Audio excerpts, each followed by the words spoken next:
अब एक दफा फिर से रजा और मलिका के दरमियान बहुत ही बड़ी लड़ाई होने वाली है। अब पता नहीं रजा को कौन सी ऐसी बात बुरी लग गई है जो वो मलिका के ऊपर दोबारा से टूट पड़ा और बात यहाँ तक पहुँच चुकी है। क्या वो एक दूसरे से लैदा होना चाहते हैं? यहाँ पर मलिका काफी चीखती चिल्लाती है रजा के ऊपर के आखिरकार तुम चाहते क्या हो? आखिर तुम्हारा मसला क्या है? जब तुम्हारा दिल करता है रात के 3 बजे आकर घर से मुझे पिक कर लेते हो और जब तुम्हारा दिल करता है मुझसे लड़ाई झगड़ा करते हो, मुझसे बदसलूकी करते हो। आखिरकार कब तक तुम्हारे इन्हीं इशारों पर मैं नाचती रहूंगी? जिस पर रजा उसे कहेगा कि जब तक मैं नचाना चाहूँ तुम्हें नाचना पड़ेगा।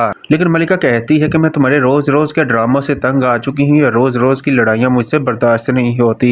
अब मलिका को रजा गुस्से में कहता है कि क्या चाहती हो तुम मुझसे? क्या मुझे छोड़ना चाहती हो? मुझसे तलाक लेना चाहती हो? जिस पर मलिका रजा की आंखों में देखती है और थोड़ी देर के लिए मलिका को वो फैसला ठीक लगने लगता है कि वाकई में रजा मुझे तलाक दे दे, इससे बेहतर यही है कि मैं पहली जैसी हो जाऊं। यहाँ पर अन्नी भी मलिका को हौसला देने की कोशिश करता है और उसे उम्मीद की एक नई किरण दिखाता है। उसे अंधेरे से निकाल कर रोशनी की तरफ रास्ता दिखाने लगता है। जैसे मलिका रजा से बहुत ही ज्यादा बेजार हो चुकी है, अब वो इससे तलाक लेकर मुझसे शादी कर ले और मैं मलिका की जिंदगी में वो सारे रंग भर दूंगा जिसकी उसे जरूरत है। लेकिन मलिका और रजा के दरमियान ये तो रोज रोज की नोक-झोंक बन चुकी है, क्योंकि रजा की कुछ नेचर ही इस तरह की है। कभी वो प्यार मोहब्बत करता है और कभी लड़ाइयाँ झगड़े। यही रजा की सच्ची मोहब्बत है मलिका के साथ। लेकिन मलिका को ये सारी बातें अपनी माँ के साथ शेयर नहीं करनी चाहिए, क्योंकि उसकी माँ मलिका से यही कहती रहती है कि तुम्हें कॉम्प्रोमाइज करने की जरूरत है, तुम रजा के साथ अपनी लाइफ जैसे मर्जी भी एडजस्ट करो। लेकिन जैसे ही उसकी माँ को इस बात के बारे में पता चलेगा कि अब मलिका और रजा साथ नहीं रहना चाहते, रजा मलिका को तलाक भी देना चाहता है, ये बात सुनकर मलिका की माँ के तो होश ही उड़ जाएंगे कि बात अब यहाँ तक पहुंची है कि मेरी बेटी को अब तलाक मिलने वाली है।